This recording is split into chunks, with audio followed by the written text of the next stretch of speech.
ಸ್ನೇಹಿತರೆ ನಮಸ್ತೆ. ನಾಡು ನುಡಿ ಯೂಟ್ಯೂಬ್ ಚಾನಲ್ಗೆ ನಿಮಗೆಲ್ಲ ಸ್ವಾಗತ. ಸ್ನೇಹಿತರೆ, ಇತ್ತೀಚೆಗೆ ಆಸ್ತಿ ವಿಚಾರವಾಗಿ ಅದೆಷ್ಟೋ ಸಂಬಂಧಗಳು ದೂರವಾಗಿರುವುದನ್ನು ನೀವೆಲ್ಲರೂ ಕೂಡ ಗಮನಿಸಿರಬಹುದು.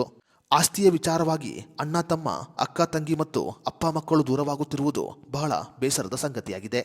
ಈ ನಡುವೆ ಅತ್ತೆ ಮಾವನ ಆಸ್ತಿಯಲ್ಲಿ ಅಳಿಯನಿಗೆ ಹಕ್ಕು ಇದೆಯಾ ಅನ್ನುವ ಪ್ರಶ್ನೆ ಸಾಕಷ್ಟು ಚರ್ಚೆಗೆ ಕಾರಣವಾಗಿದೆ. ಸ್ನೇಹಿತರೆ, ಈ ವಿಡಿಯೋದಲ್ಲಿ ಅತ್ತೆ ಮಾವನ ಆಸ್ತಿಯಲ್ಲಿ ಅಳಿಯನಿಗೆ ಹಕ್ಕು ಇದೆಯಾ, ಇದರ ಬಗ್ಗೆ ಕಾನೂನು ಹೇಳುವುದೇನು ಅನ್ನೋದರ ಬಗ್ಗೆ ಸಂಪೂರ್ಣ ಮಾಹಿತಿಯನ್ನ ನಾವು ನಿಮಗೆ ತಿಳಿಸಿಕೊಡ್ತೀವಿ. ವಿಡಿಯೋ ತುಂಬ ಇನ್ಫಾರ್ಮೇಟಿವ್ ಆಗಿದೆ, ಎಲ್ಲೂ ಸ್ಕಿಪ್ ಮಾಡದೆ ನೋಡಿ.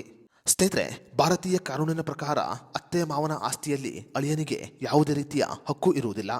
ಅತ್ತೆ ಅಥವಾ ಮಾವ ತಮ್ಮ ಸ್ವಂತ ಹಣದಿಂದ ಖರೀದಿ ಮಾಡಿದ ಆಸ್ತಿಯಾಗಿರಲಿ ಅಥವಾ ಪೂರ್ವಜರಿಂದ ಬಂದ ಆಸ್ತಿಯಾಗಿರಲಿ ಅಳಿಯನಿಗೆ ಯಾವುದೇ ರೀತಿಯ ಹಕ್ಕು ಇರುವುದಿಲ್ಲ. ಸ್ನೇಹಿತರೆ, ಭಾರತೀಯ ಕಾನೂನಿನ ಪ್ರಕಾರ ಅಳಿಯನಾದವನು ಅಂದರೆ ಮಗಳ ಗಂಡನಾದವನು ಅತ್ತೆ ಅಥವಾ ಮಾವನ ಆಸ್ತಿಯಲ್ಲಿ ಯಾವುದೇ ರೀತಿಯ ಪಾಲು ಕೇಳುವ ಅಧಿಕಾರವನ್ನು ಹೊಂದಿರುವುದಿಲ್ಲ. ಒಂದು ವೇಳೆ ಅತ್ತೆ ಅಥವಾ ಮಾವ ತಮ್ಮ ಸ್ವಂತ ಹಣದಲ್ಲಿ ಆಸ್ತಿಯನ್ನು ಖರೀದಿ ಮಾಡಿದ್ದು ಆ ಆಸ್ತಿಯನ್ನ ಅಳಿಯನಿಗೆ ಉಡುಗೊರೆಯಾಗಿ ಕೊಟ್ಟರೆ ಮಾತ್ರ ಅಳಿಯನಾದವನು ಆ ಆಸ್ತಿಯನ್ನ ಸ್ವೀಕರಿಸಬಹುದು. ಅದರ ಹೊರತಾಗಿ ಅಳಿಯನಾದವನಿಗೆ ಅತ್ತೆ ಮಾವನ ಆಸ್ತಿಯಲ್ಲಿ ಯಾವುದೇ ರೀತಿಯ ಪಾಲು ಸಿಗುವುದಿಲ್ಲ. ಅತ್ತೆ ಅಥವಾ ಮಾವನಿಗೆ ಅಳಿಯ ತುಂಬ ಹತ್ತಿರವಾಗಿದ್ದು ಅತ್ತೆ ಮತ್ತು ಮಾವ ತಮ್ಮ ಸ್ವಂತ ಇಚ್ಛೆಯಿಂದ ಅಳಿಯನಿಗೆ ಆಸ್ತಿಯನ್ನ ಬರೆದುಕೊಟ್ಟರೆ ಮಾತ್ರ ಅಳಿಯನಾದವನು ಆ ಆಸ್ತಿಯನ್ನ ಪಡೆದುಕೊಳ್ಳಬಹುದು. ಅದರ ಹೊರತಾಗಿ ಅತ್ತೆ ಅಥವಾ ಮಾವ ಯಾವುದೇ ರೀತಿಯ ವಿಲ್ ಬರೆಯದೆ ಸತ್ತರೆ ಅವರ ಆಸ್ತಿ ಅವರ ಮಕ್ಕಳಿಗೆ ವರ್ಗಾವಣೆಯಾಗುತ್ತೆ.